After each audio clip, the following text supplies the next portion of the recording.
Hi guys, today I find one gym, like a public gym, kasi naghahanap ako ng gym dito, wala akong makita. Tangina.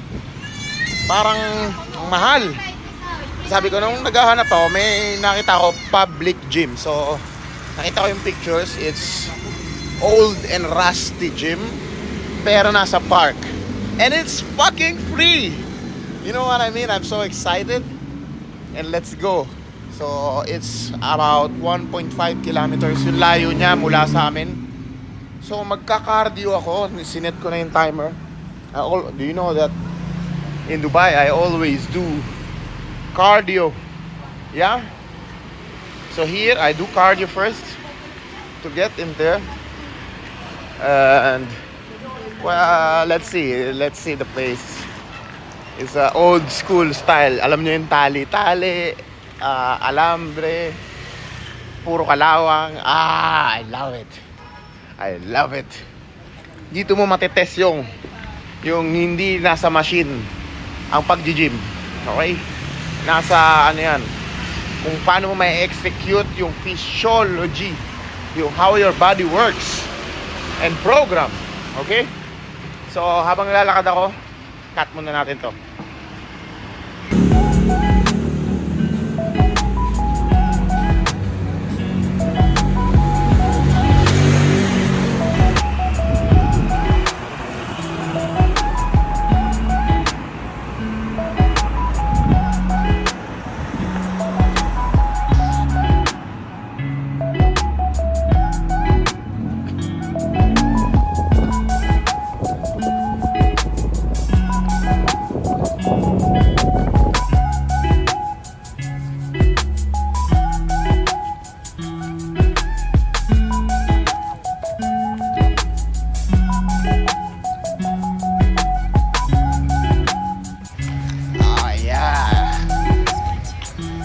Kilometers na ang aking tinatakbo. Yeah. So dito na ako sa park kung saan nandito yung gym. So hanapin natin. Oh yeah. Dami nagja-jogging, no?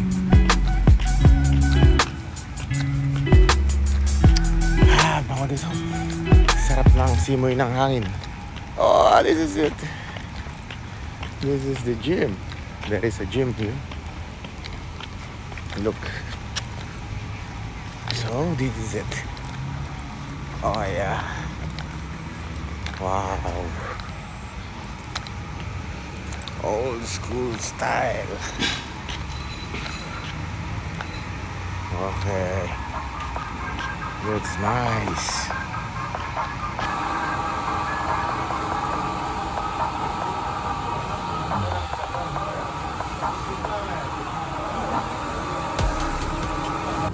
So ang first exercise ko, inclined barbell press. So yan, hindi ko ma-adjust yung weights at nakalock na yata. Overall okay naman, wala naman akong pake kung rusty yan, hindi ako maarte or what. Mahalaga na kapag buhat ako. It's fine. Dinamihan ko na lang yung reps ko. I did 3 sets. And then 1 minute or 2 minutes rest. And overall it's good. Medyo rusty lang. Full body tayo ngayon. Try natin machine natin. My chest is pumping. And laro tayo ng superset. Ito nga lang kaso hindi ko alam kung paano i-adjust. Nakalock na yata. Hindi ko madagdagan yung weight. So it's fine. Pag di madagdagan yung weight, taas na lang natin yung repetition. Okay. And then mamaya I'll do back and shoulder kasi 1 week akong di nagbuhat. So I will do full body today.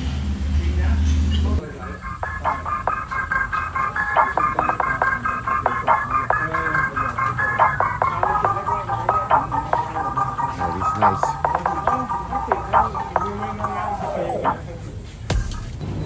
Try naman natin tong flat bench nila. So total weight nito is 20 kilo each side ng plate plus 20 bar. So 60 kilo. Yan. So, okay naman. Parang iba yung buhat ko dito. Hindi ko alam. Ramdam na ramdam ko yung kasi bakal talaga siya eh. Hindi ko alam. I find it more good sa mga ganitong training. Hindi ko madagdagan yung weight. At yun nga, nakalock din. Ito naman yung pec deck nila. See? Ang ganda, di ba?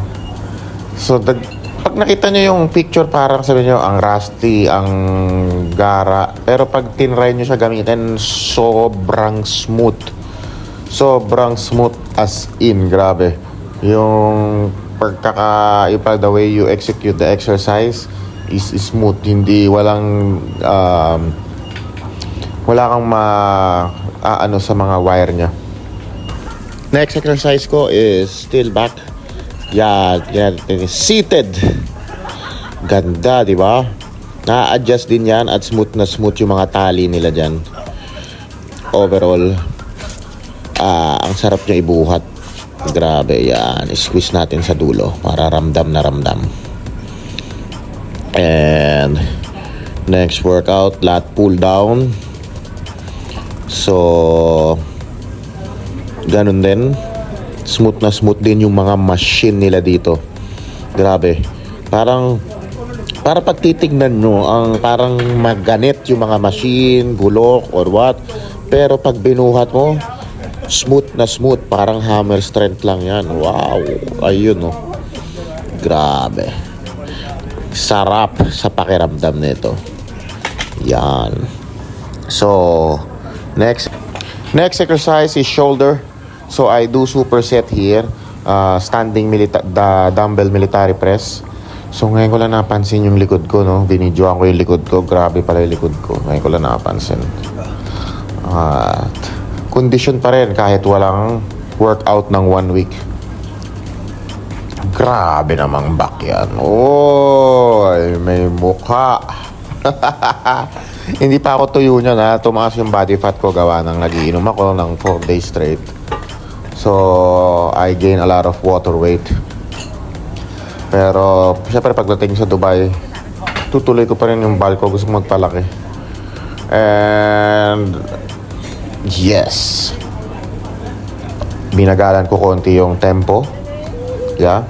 Guys, sasabihin nyo, hindi ko masyadong inaangat kasi gusto ko tamaan yung shoulder ko lang. Kasi pag inangat nyo siya ng sobra, tricep, madadama yung tricep. Kino-concentrate ko lang siya sa shoulder. Medyo nag-cheat na ako doon.